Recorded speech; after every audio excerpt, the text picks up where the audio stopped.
اور ضرور آئیں گے قبر میں، لیکن ڈر لگتا ہے کہیں ناراض نہ ہو جائے، کہیں ناراض، بہت نازک ہے طبیعت۔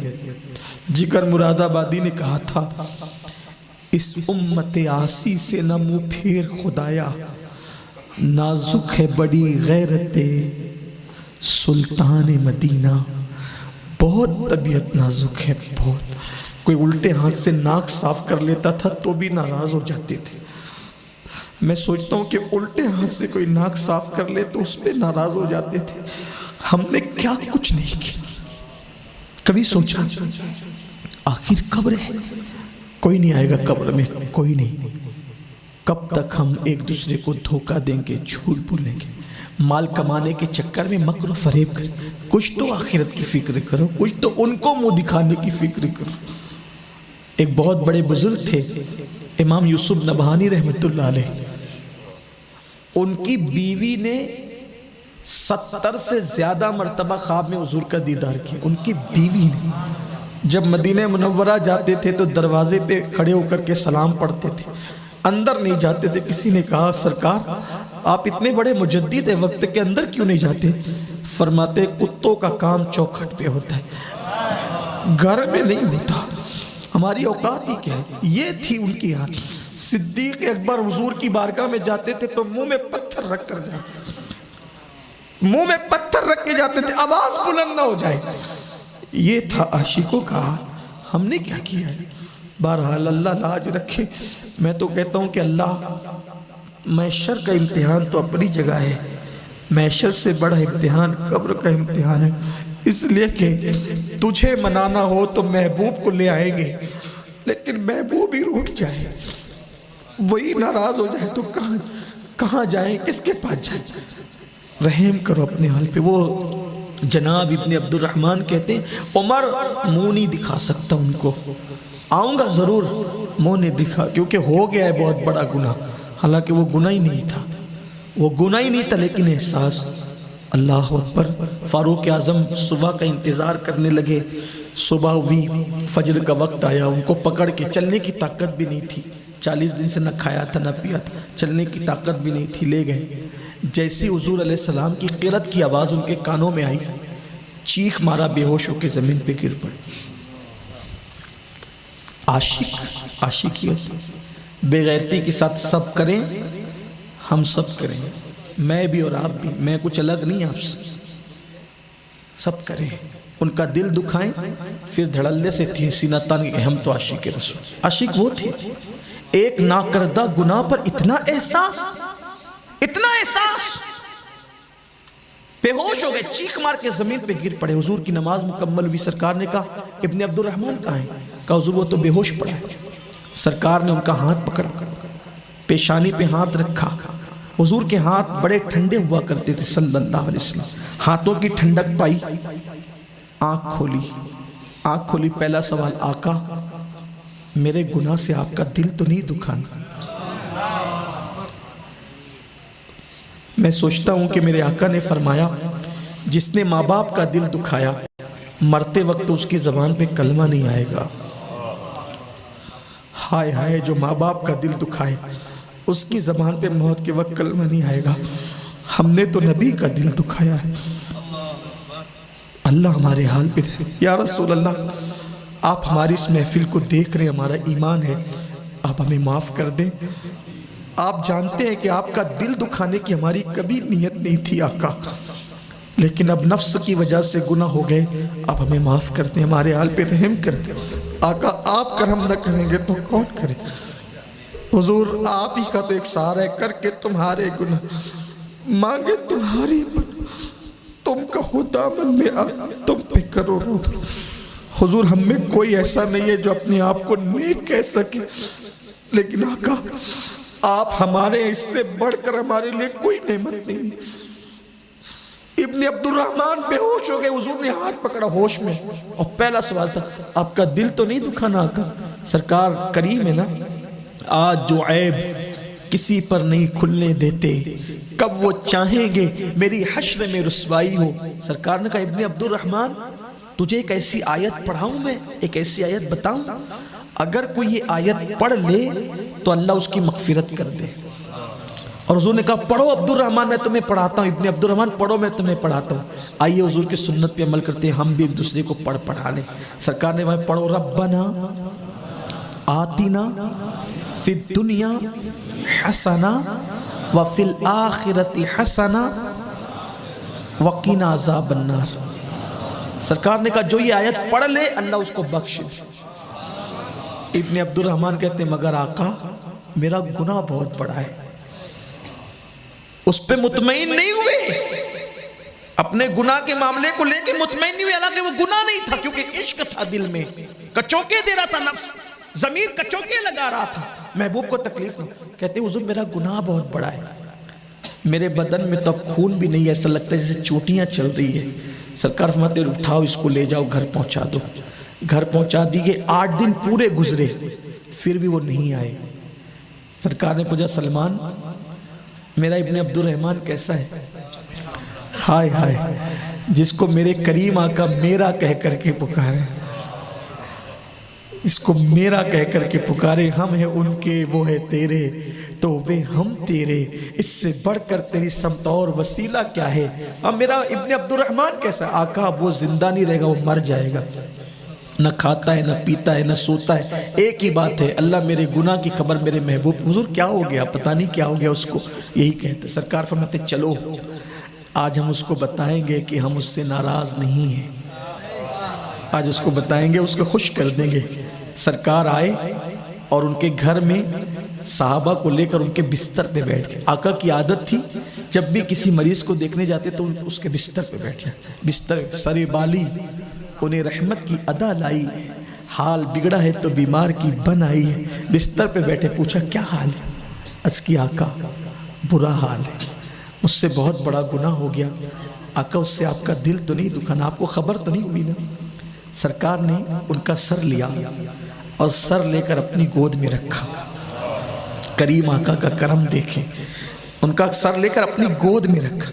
کیا وہ سر ہوگا جو حضور کی گود میں آیا؟ حضور کی نالین کسی کے سر پہ آ جائے تو کہنے والے کہتے ہیں جو سر پہ رکھنے کو مل جائے نالے پاک کے حضور تو پھر کہیں گے کہ ہاں تاجدار ہم بھی ہے. لیکن جیسے ہی سر گود میں آیا ابن عبد الرحمن نے دھیرے دھیرے سر کھسکا کر زمین پہ گرا لیا. سرکار نے پوچھا تم نے سر کیوں ہٹا لیا؟ روتے ہوئے کہتے آقا آپ کی گود بڑی مقدس ہے، بڑی پاکیزہ اور معصوم گود ہے آپ کی. یہ سر میں جو آنکھیں ہیں اس نے بہت بڑا پاپ کیا ہے، اس لیے یہ سر آپ کی گود میں رہنے کے قابل نہیں ہے. لیکن قربان میرے آقا نے پھر اٹھایا، پھر گود میں رکھا، انہوں نے پھر گرا لیا. محب اور محبوب کی یہ ادائے دل ربانہ قدرت نے دیکھا، جبریل کو بھیجا، جبریل جاؤ محبوب کو سلام پیش کرو، خوشخبری سنا دو. جبریل آئے اور عرض کی آقا اللہ آپ کو سلام کہتا ہے اور فرماتا ہے کہ محبوب ابن عبد الرحمن نے آپ کے دل کا کتنا خیال کیا، آپ کے دل کا کتنا خیال کیا اور اتنا خیال کر کے کتنا رو لیا اس نے. اس سے کہہ دو یہ ایک گناہ تو کیا اگر یہ پوری کائنات کے انسانوں کے برابر بھی گناہ لے کر آئے گا تو بھی میں نے اس کی مغفرت فرما دی. جس کو آپ کے دل کا خیال ہو پھر اس کا ہمیں خیال نہ ہو، جو آپ کے دل کا خیال کر کے روئے پھر ہم اسے جہنم میں ڈالیں. محبوب کہہ دیں یہ ایک گناہ کیا آپ کا اتنا خیال ہے اس کو، امتی ہو کر جوان ہو کر چھوٹی عمر کا ہو کر اتنا رویا، اتنے آنسو بہائے کہ کھاتا ہے نہ پیتا ہے، آپ کے دل کے خیال میں اتنا رویا. اگر یہ ایک ہی گناہ نہیں پوری کائنات کے برابر بھی گناہ لائے گا تو بھی بخش دیں گے اس کو. سرکار نے کہا ابن عبد الرحمن دیکھ تیرے لیے کیسی خوشخبری آئی. پوری طاقت سے اپنے آپ کو سمیٹا، اٹھ کے بیٹھ گئے. کیا کہا میرے اللہ نے؟ اللہ کہتا ہے کہ محبوب کے دل کا خیال کر کے تم بہت رو چکے. یہ ایک گناہ تو کیا اگر پوری کائنات کے برابر بھی گناہ لاؤ گے اللہ بخش دے گا. پھر عشق نے انگڑائی لی اور چیخ ماری، یہ کہتے ہوئے زمین پہ گر گئے میں نے کیا کیا اور میرے اللہ نے کیا کیا. جب زمین پہ گرے آنکھ بند ہو گئی، لوگوں نے اٹھانا چاہا، سرکار نے فرمایا اب اس کو مت اٹھاؤ، اب اس کو دنیا کی کوئی طاقت نہیں اٹھا سکتی، اس لیے کہ ایک گناہ کے احساس نے اس کی جان لے لی ہے. یہ دنیا سے چلا گیا ہے اس احساس کے ساتھ. اسے غسل دو، کفن پہناؤ، میں اس کے جنازے میں خود آؤں گا، اس کے جنازے میں خود شریک ہوں گا۔ غسل دیا گیا، کفن پہنایا گیا۔ جب جنازہ اٹھائی ابن عبد الرحمن کا، جس نے نبی کے دل کا خیال کرتے کرتے خود کو دنیا سے دور کر لیا تھا، دنیا سے آنکھیں بند کر لی تھی، یہ تھے عشاق، یہ تھے عاشق۔ محبوب کے دل کا اتنا خیال تھا، اتنا۔ جب جنازہ اٹھا، حضور بھی اس جنازے میں پیچھے پیچھے چل رہے تھے، لیکن جب میرے آقا چل رہے تھے تو پیر زمین پہ رکھ کر نہیں چل رہے تھے، بلکہ انگلیاں رکھ کر چل رہے تھے۔ صحابہ نے کہا آقا ہم نے آج سے پہلے کبھی ایسے چلتے آپ کو نہیں دیکھا، آپ ایسے کیوں چل رہے ہیں؟